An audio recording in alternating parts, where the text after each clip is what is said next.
One of the interesting things about strategic management is that within an organization strategy, there are multiple questions, multiple levels of analysis, multiple questions that come from those different levels of analysis, and multiple levels at which the strategy itself is actually articulated. One of the common distinctions that we make between those levels is the corporate level strategy versus the business level strategy. What people focus on most often is the business level strategy being the strategy that answers the question, how do we compete? How do we go to market in competition with other competitors in the same space? How would one textbook, for instance, differentiate itself from a different one? How would one video technology differentiate itself from one of its competitors? How would an airline compete against another airline? Or how would one maker of televisions and television screens compete against a different one? That's what we call business level strategy. It is strategy within a business group. But it's very different from corporate strategy. Corporate strategy asks a different type of question, which is, what business should we be in? And you find, if you look at the world around you a bit, that a lot of corporations are in lots of different businesses. One that we talk about a good bit in the book is Google. Google, of course, is well known for its search engine. And as such, it competes in the search engine space. It competes with other providers of search services. It's the dominant provider, but there are others. And Google is very cognizant of that competition. But Google is also in other spaces as well, most notably in the Android and mobile phone space. Through Android and its mobile phone operating system, it competes against Apple and the Apple iOS. And that's a very different market than search engines. And Google is in a number of other businesses, which we've recounted throughout the textbook. Why those businesses and not others? You could think about this with another example. Yamaha, a well-known company, well known for its motorcycles, for instance.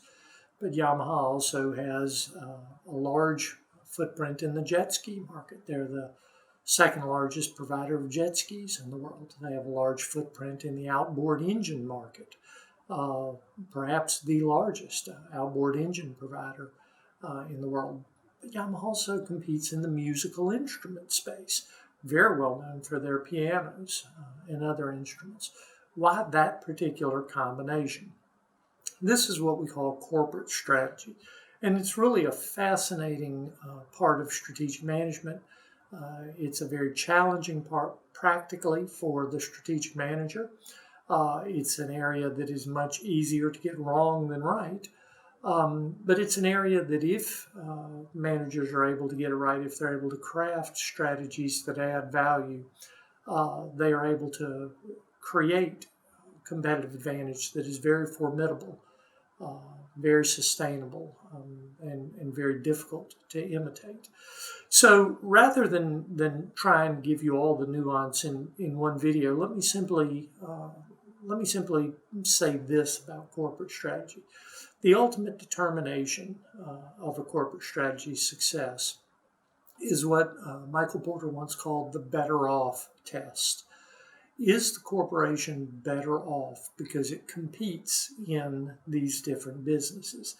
Is Google as a whole better off because of its organization within Alphabet, its search engine, its Android, its health sciences, its venture capital businesses?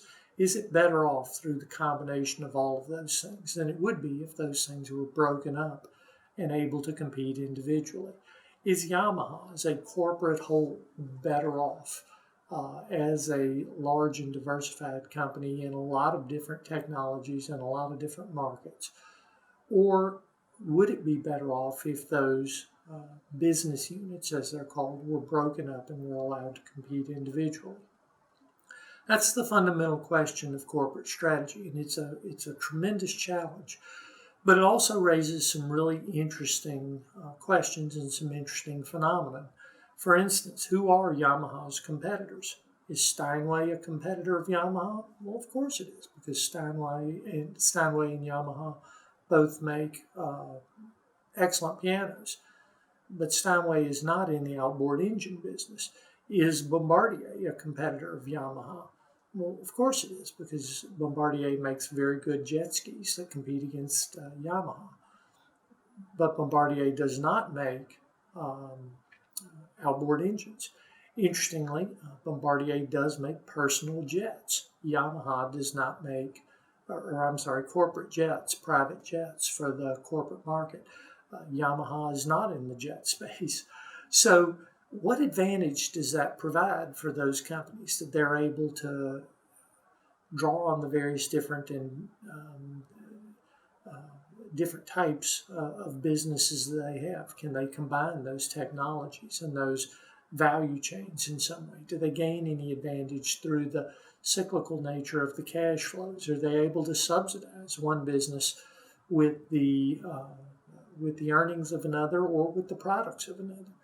Certainly Disney is a classic example of a diversified company, diversified in the theme park business, diversified in movie and production and distribution, also in the television business through ABC and through ESPN, but also through their Imagineering division, their creative division. That creative division exists primarily to fuel the products of Disney's other divisions, and that creates a very formidable advantage for Disney.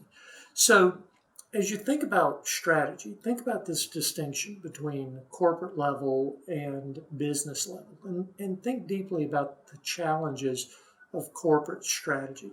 What does it really mean to craft a single corporate strategy across a diversified set of businesses that makes that corporation better off, better than it would have been were those business units broken apart? Think about it this way. Is the value of those business units worth more collectively as a single corporation than the sum of those business units were they to be operated individually? And when you think about it that way, it's easy to see that the only value corporate strategy adds is in adding to the value of the business units over and above what they would have had on their own. And that's the fundamental challenge of corporate strategy, and that's why it is so difficult in practical terms for corporate strategy to succeed and add value on top of the business units themselves. It's a fascinating area. I hope you enjoyed the chapter on it, and I hope you'll begin to look for and see it in the world around you and think more deeply about what it takes to make a successful corporate strategy.